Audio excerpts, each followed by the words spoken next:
Gabriela, kalahating tao, kalahating anghel.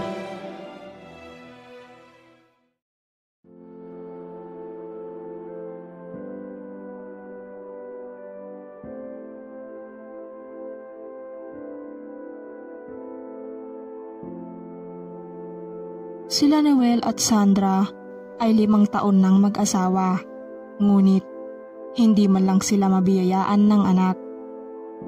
Nang magpatingin sila sa doktor, ay nalaman nilang pareho pala silang baog at wala nang kahit kaunting pag-asa na makakabuo sila ng anak. Kapwa sila nalungkot, kung kaya't wala na silang ibang magagawa kundi ang mag-ampon na lamang upang magkaroon ng anak. Isang batang babae ang kanilang inampon na nasa 2 taong gulang pa lamang at pinangalanan nila itong Samantha.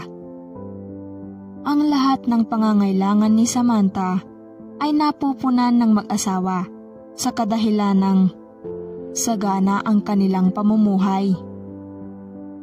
Sa paglipas ng panahon, nakasama nila ang kanilang anak na si Samantha. Napagtanto nilang iba pa rin ang pakiramdam at saya kapag ang anak ay mula mismo sa kanilang dugo at laman. Ngunit wala na silang iba pang magagawa kundi ang tanggapin na lamang ang katotohanang hinding-hindi na sila magkakaanak pa. Gayunpaman, hindi pa rin nawalan ng pag-asa si Sandra sa kanilang pangarap na magkaroon sila ng tunay na anak.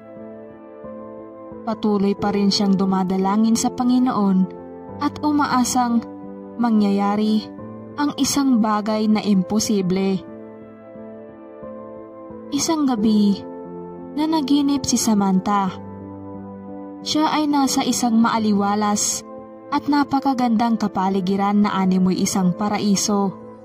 Nang may biglang may nakakasilaw na liwanag, ang lumitaw sa kanyang harapan at nakarinig siya ng boses. Tanggapin mo ang biyaya ng Panginoon. Nawa ay manatili kang mabuting tao. Anang isang boses. Pagkarinig nito ay saka siya nagising at gulat na gulat. Umaga na pala nang magising si Sandra at wala na sa kanyang tabi ang kanyang asawa sa oras na iyon at siguradong nagluluto na ng kanilang agahan. Habang kumakain silang mag-anak, naikwento ni Sandra ang kanyang panaginip kay Noel. Pagkarinig ni Noel sa kwento ng kanyang asawa ay nanlaki ang mga mata nito na animoy nagulat. Teka, ganyan din ang napaginipan ko kagabi. Talaga, Noel? Oo, nakakagulat nga eh. Ano kaya iyong ibig sabihin ng boses na biyaya ng Panginoon sa atin? Ilang segundo pa lamang ang lumipas, bigla na lang tumayo si Sandra mula sa hapag. Napatakip ito ng bibig at dali-daling tumakbo papunta sa lababo upang sumuka. Agad naman itong sinundan ni Noel dahil sa pag-aalala.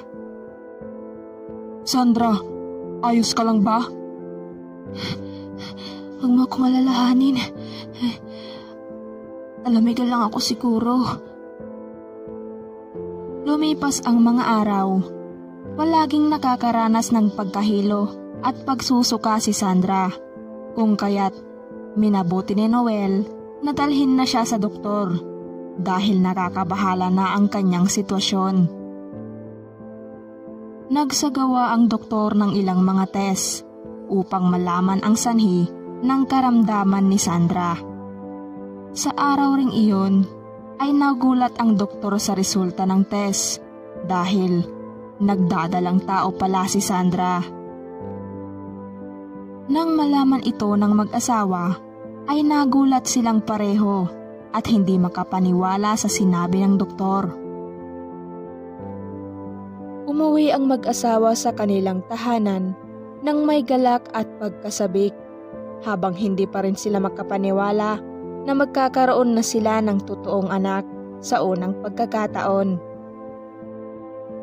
Dahil sa magandang balitang iyon ay nagdiwang ang pamilya ni Noel. Magmula nang magbuntis si Sandra ay napakaraming mga kakaibang bagay ang nangyayari sa kanya. Nagsimula na rin itong magkaroon ng mga masamang panaginip at nangyayari ito gabi-gabi. Madalas na rin siyang nakakakita ng mga hindi maipaliwanag na nilalang na sa tingin niya'y siya lamang ang nakakakita sa mga ito. Dahil rito, madalas siyang nakakaramdam ng takot at pangamba at niayaw na rin niyang matulog sa gabi. Ngunit dahil siya ay nagdadalang tao, kailangan niyang alagaan ang kanyang sarili. Si Noel ay nagtataka rin sa mga nangyayari sa asawa at nag-aalala na rin ito. Kung kaya't isang beses sa isang linggo sila pumunta sa doktor upang laging mabantayan at mapanatiling ligtas at malusog sina Sandra at ang dinadala nito. Gayunpaman ay walang kahit anong nakitang problema sa mag-ina. Ngunit isang malaking katanungan pa rin sa isipan ni Noel kung bakit nakakaranas ng mga kakaibang bagay ang kanyang asawa. Pagkalabas nila ng klinika, may nasalubong silang matandang kuba at nakabalabal ito ng kulay itim na tela. Tanghali iyon at hindi naman malamig sa oras na iyon, ngunit balot na balot ang matanda ng kanyang kasuotan. Papalampas na sana sila sa isa't isa habang naglalakad, ay tumigil ang matanda doon mismo sa kanilang tapat at nagwika ng, "Sandali!" Napatigil ang mag-asawa at lumingon sa matanda. "Kung nais niyong maging mapayapa ang inyong buhay, ipalaglag niyo yung bata." "Lola, ano pong problema? Ano pong ibig niyong sabihin?" "Malas ang ipinagbubuntis ng asawa mo. Purong kamalasan lamang ang hatid niyan. Kaya ipalaglag niyo na yan bago pa mahuli ang lahat."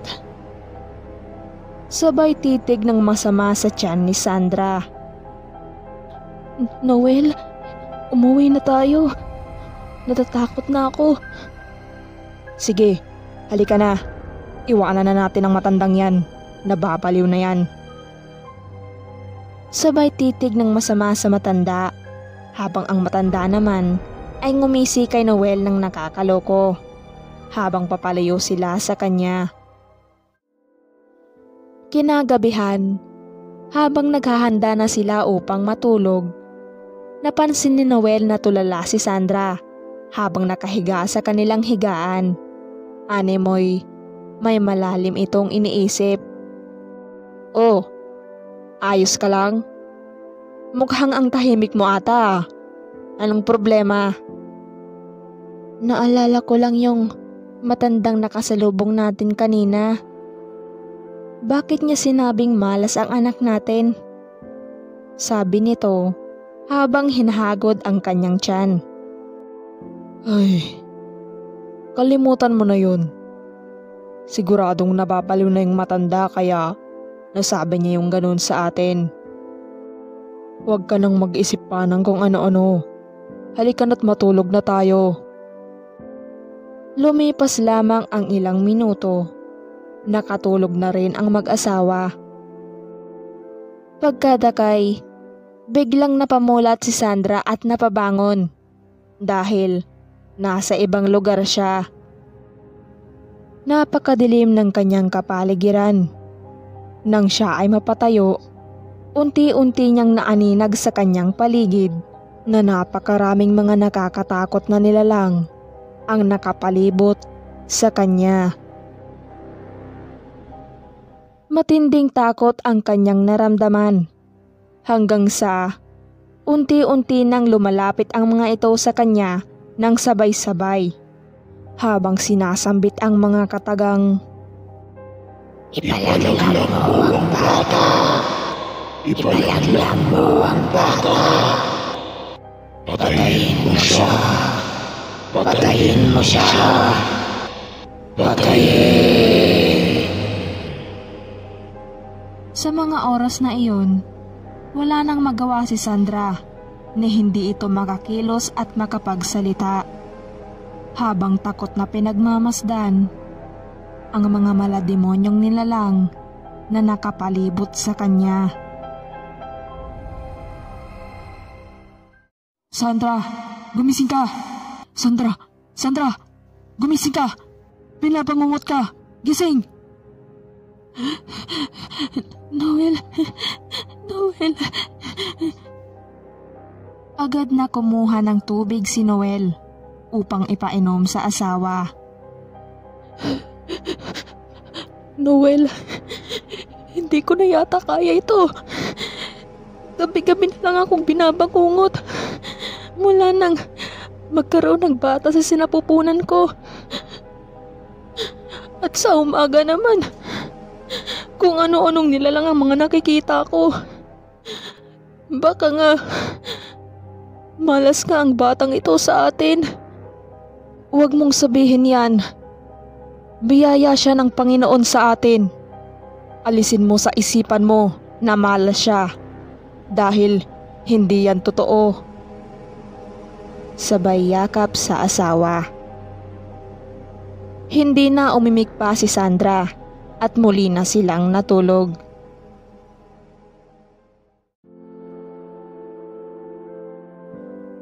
Kinabukasan, nagising si Sandra na may mataas na lagnat. Pinainom na siya ng gamot, ngunit walang epekto. Hindi na nakapasok sa trabaho si Noel dahil kailangan nitong alagaan ang asawang may sakit. Lumipas pa ang 3 araw, hindi pa rin bumubuti ang lagay ni Sandra. Dinala na ito sa doktor, ngunit wala pa ring nagbabago. At habang tumatagal, pahina ng pahina ang kanyang katawan. Napagdesisyonan ni Noel na dalhin si Sandra sa isang manggagamot dahil naisip nitong baka may nanggagambala na nga sa kanyang mag-ina. Dahil bukod sa mga nararanasang kakaiba ni Sandra, madalas rin silang makarinig ng mga kaluskos at kalabog sa kanilang bubong sa tuwing sumasapit ang kalaliman ng gabi. Naniniwala rin kasi siya sa mga elementong hindi nakikita ng normal na tao, kahit na hindi pa siya nakakakita ng alinman sa kanila. Dinala nito si Sandra sa isang kilalang manggagamot sa kanilang bayan, kasama si Samantha, sakay ng kanilang kotse. Ang akala nila, madali lang puntahan ang lugar kung saan nakatira ang manggagamot. Ngunit, inabot na sila ng 3 oras sa biyahe. Hindi pa rin sila makarating-rating sa destinasyon. Sa kadahilan ng tila pa ulit-ulit lamang ang kanilang dinaraanan at animoy umiikot lamang sila sa iisang lugar. Nasa bandang kakahuyan na sila at ilang oras na ang lumipas ay hindi pa rin sila makaalis-alis sa lugar na iyon. Wala man lang silang makitang tao at sila lamang ang tanging naroroon. "Noel, ano nang nangyayari? Bakit hindi tayo makaalis-alis sa lugar na ito? Parang kanina pa tayo paikot-ikot ah. Hindi kaya naliligaw na tayo, Noel?" "Anak nang, hindi ko alam, pero sigurado ako na tama ang tinatahak nating daan papunta sa bahay ni Mang Fernando." Maya-maya, inihinto ni Noel ang pagmamaneho at saka itinabi sa gilid ng kalsada ang kotse. Nag-iisip ito ng paraan kung paano sila makakarating sa destinasyon nang hindi naaabutan ng dilim sa daan. Hanggang sa maisipan na lang niyang magdasal ng taimtim. O Diyos ko, kung ano man ang nangyayari sa amin ngayon, iligtas mo po kami. Tulungan niyo po kaming makarating nagligtas sa aming pupuntahan. O Diyos ko, sa iyo namin ipinagkakatiwala ang aming kaligtasan. Matapos niyang magdasal, biglang nag-iba ang kapaligiran kung saan sila naroroon. Ang kaninang purong kakahuyan, ngayon ay may mga makikita ng mga kabahayan at mga tao sa lugar.